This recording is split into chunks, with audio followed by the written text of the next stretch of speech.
So is that okay? -1? Yeah. And if you look at it, it's like really close to 5. So you're thinking, maybe it's -4, but it's not. That's why you just put it less than 5, but you have to look at your manometer. Okay? If the patient, let me see here, I'm going to put this to 20. Okay? Look at what happens in the manometer. Oh, just regular, so. So it moves back further. Okay? If I put it further, what you're doing is you're increasing his work to actually trigger the machine. If a patient has neuromuscular disease, you can stop, and this sensitivity is not set properly, it's not going to start. Because what's going to happen is you're just going to see the needle going back. The patient's trying to suck back, but it just can't hit that number that you set, and it's not going to start. Remember, the sensitivity is for the patient to actually start the breath. If you inappropriately set it, the breath is not going to start at all. So it needs to be set appropriately, because otherwise you're going to increase his work of breathing. Now with the flow, take a deep breath. You see how the needle rises. How do you think it rises? Does it lag kind of at the beginning? Yeah. Kind of slow, yeah. And if you look at him, he's trying to take a deep breath, but it's really lagging.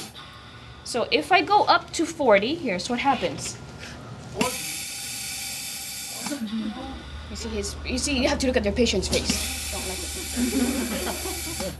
So it's like, whoa, here's this blast of air. It's really fast. Okay, he looks uncomfortable. So you need to adjust it, like we said, in small increments. Go to 20, one breath.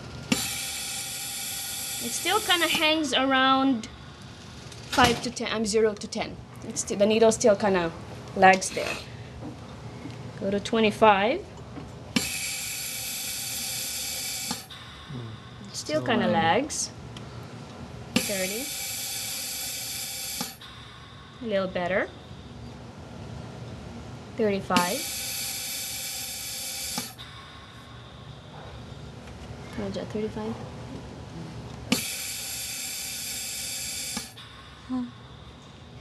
That's probably the best, because if you go further than that, he looks, yeah. Like a tired moment. Yeah.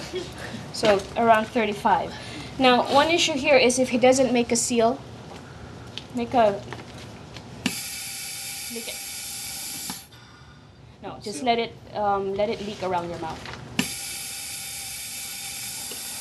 It leaks around his mouth. It's never gonna stop. Why is it never gonna stop? Because what stops the breath? The pressure. The pressure, when that pressure is reached.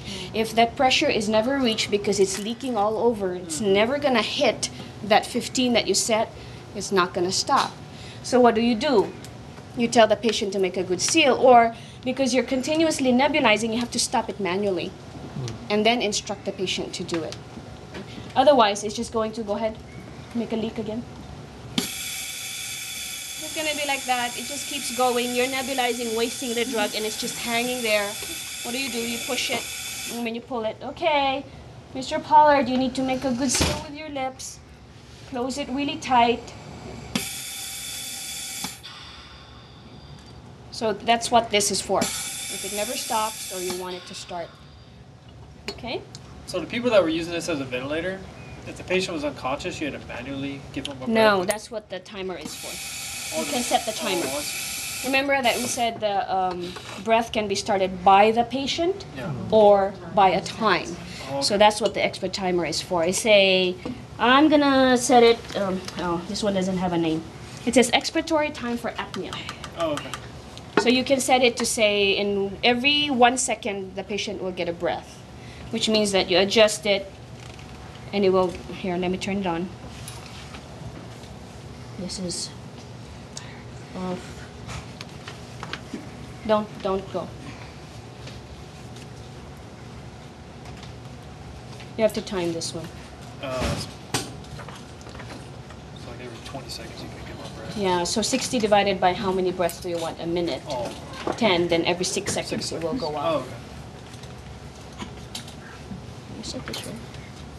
Decrease. Timer and everything. There's no batteries. Oh, there you go. So basically it has a timer with no batteries or electricity or nothing. Nope. It's like, what's it running? There. So it keeps going What on. is it running? And you just time it. So the patient took a breath. Oh, go ahead and put it on. Oh. Don't breathe. It's gas, bro. So this patient is apneic. If the power goes out. Goes on. Okay. Okay, don't breathe. That was every 10 seconds it goes off. So if the patient's apneic, it will just keep going. But you don't want that for someone who's breathing spontaneously because you want them to control it. Right? So you turn this off. You turn the timer off. Only if they were unconscious. Only if they're apneic. Apneic. Oh, when Not they're unconscious sleeping? because you could be unconscious but breathing. Oh, okay. Apneic is Unable to. cessation of breathing. Okay? So, again, you use the manometer to check what pressure you give. You use the manometer to check if your flow is appropriate. You use the manometer to check if your appropriate sensitivity. If not, you have to make the adjustments, 3 separate adjustments. Increase the flow, decrease the flow, adjust the sensitivity, or increase and decrease the pressure. Okay. Sophia, can you touch my mouse pad there, please?